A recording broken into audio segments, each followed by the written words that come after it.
Mon enfant se dévalorise, comment l'aider à transformer ses points faibles? Bienvenue dans cette nouvelle vidéo pour les parents cultivateurs.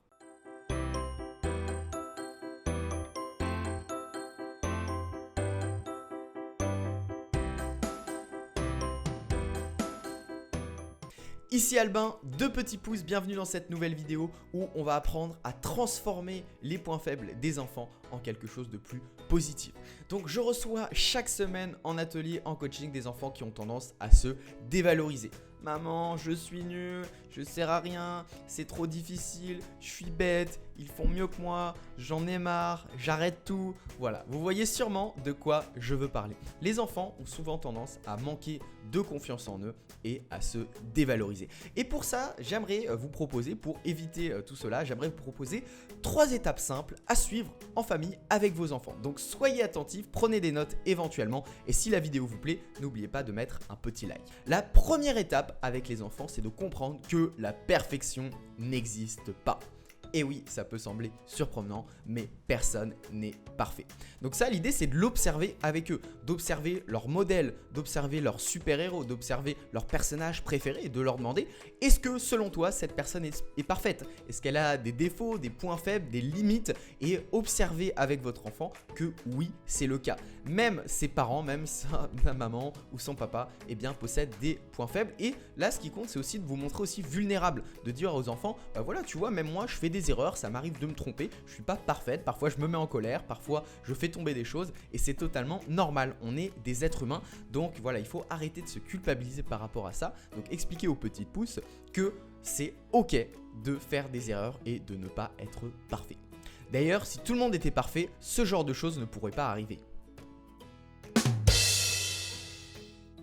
Deuxième étape à découvrir avec les enfants, c'est d'apprendre à connaître ses points faibles. Ça, c'est super important puisque si on veut apprendre à surmonter nos défauts, nos points faibles, eh bien, il faut déjà les connaître. C'est une étape super importante. Donc, on peut faire une liste ou des dessins voilà, avec les enfants et leur poser la question, bah tiens, qu'est-ce qui te dérange chez toi? Qu'est-ce qui fait que parfois tu te sens nul, tu te dévalorises? C'est quoi pour toi les points faibles que tu rencontres ou les défauts que tu as?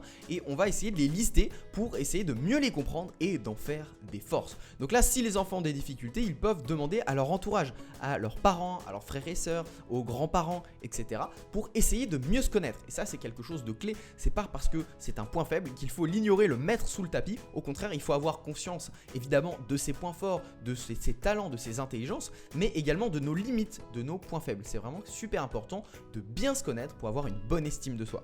Donc là, il y a un petit travail de recherche, de détective à faire pour creuser un petit peu sur sa personnalité, sur ce qu'il aime chez lui, mais aussi ce qu'il apprécie un petit peu moins.